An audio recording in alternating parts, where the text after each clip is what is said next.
मी स्वप्ना अप्रतिम मेजवानी मराठी यूट्यूब चॅनलमध्ये आज आपण पाहणार आहोत साबुदाण्याची खिचडी। साबुदाण्याची खिचडी बनवण्यासाठी मी घेतलाय साबुदाणा 1 कप।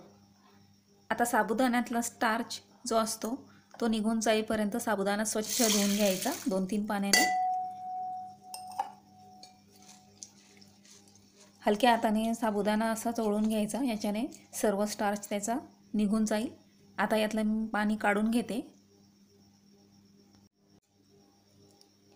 आता यातलं पाणी मी काढून घेते, सर्व पाणी काढून टाकायचं। आणि आता यात साबुदाणा भिजेपर्यंत पाणी टाकायचं। साबुदाणा इतपत भिजेल इतकंच पाणी मी घेतलंय। आता याच्यावर झाकण ठेवून 4 तासासाठी साबुदाणा भिजू द्यायचा आहे। अगदी मोत्यासारखा साबुदाणा मोकळा मोकळा। झाकण काढून बघूया, साबुदाणा आपला छान दुपटीने फुलला आहे आणि एक एक दाणा याचा किती मोकळा मोकळा झालेला आहे तुम्ही पाहू शकता। खूपच छान साबुदाणा मऊ सुद्धा झालेला आहे, छान भिजलेला आहे आणि मोकळा मोकळा पण झालेला आहे। साबुदाण्याची खिचडी बनवण्यासाठी आता मी गॅसवर कढई ठेवून त्याच्यात तेल टाकून घेतलंय। आता यात सगळ्यात आधी जाणार आहे बारीक कापलेली हिरवी मिरची। 3-4 हिरव्या मिरच्या मी बारीक कापून घेतलेल्या आहे। हिरवी मिरची टाकून परतून घेऊया। यानंतर यामध्ये जाणार आहे अशा प्रकारे हे शेंगदाणे मी तयार करून घेतले। हे शेंगदाणे साबुदाण्याच्या खिचडीत खूपच छान लागतात। हे आपण तेलात फ्राय करून घेऊया। 1 मिनिट हे तेलात फ्राय केल्यानंतर याच्यात टाकायचं आहे एक उकडलेला बटाटा। उकडलेल्या बटाट्याची चव साबुदाण्यामध्ये खूप छान लागते, यामुळे मी बटाटा उकडून घेतलाय। आता तो पण आपण तेलात परतून घ्यायचा आहे। साबुदाणा तेलात छान परतून झालेला आहे। आता यात टाकायचं आहे अर्धा चमचा जिरं। यानंतर यामध्ये टाकायची आहे 1 लाल सुकी मिरची। तेलात छान परतून घ्यायचं आहे आणि यात आता टाकायचा आहे कढीपत्ता।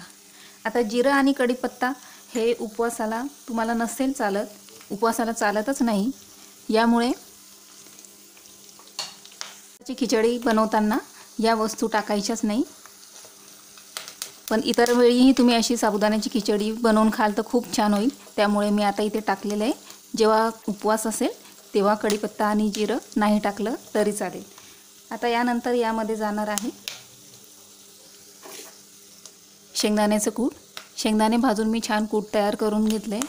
आता हे कूट घालून पुन्हा सर्व व्यवस्थित एकत्र करून घ्यायचे। गॅसची फ्लेम मी कमीच ठेवलेली आहे। कमी आचेवर सगळ्या वस्तू छान फ्राय करून घ्यायच्या। आता यानंतर आपण यात साबुदाणा घालूया। साबुदाणा खूपच छान मोकळा मोकळा झालेला आहे आणि मऊही झालेला आहे। या पद्धतीने जर तुम्ही साबुदाणा भिजवला तर तुमची साबुदाण्याची खिचडी एकदम मऊसूत आणि मोकळी पण होईल। मिक्स करून घेऊया।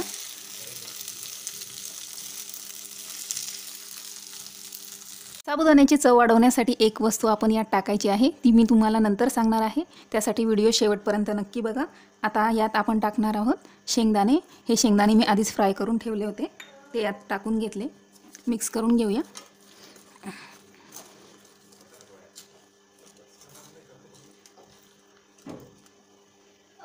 आता यानंतर यात टाकायची आहे थोडी कोथिंबीर।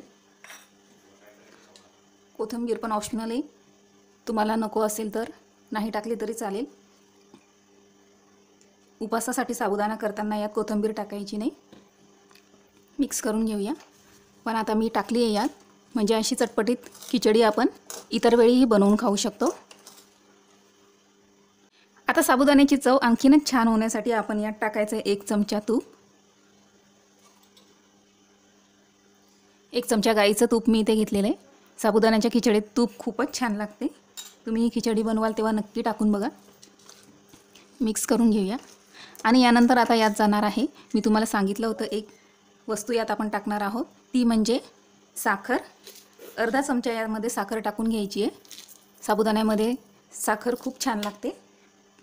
तुम्हाला जर साबुदाण्यामध्ये साखर आवडत नसेल तर तुम्ही स्किप करू शकता, पण इथे मी टाकलेली आहे. साखरेची चव साबुदाण्यामध्ये खूपच छान लागते. आता यानंतर आपण 5 मिनिटासाठी यावर झाकण ठेवून घेऊया. साबुदाण्याच्या खिचडीसोबत मी ही बनवली आहे हिरवी चटणी आणि तळलेल्या मिरच्या. चला तर पुन्हा मिळूया नेक्स्ट व्हिडिओमध्ये.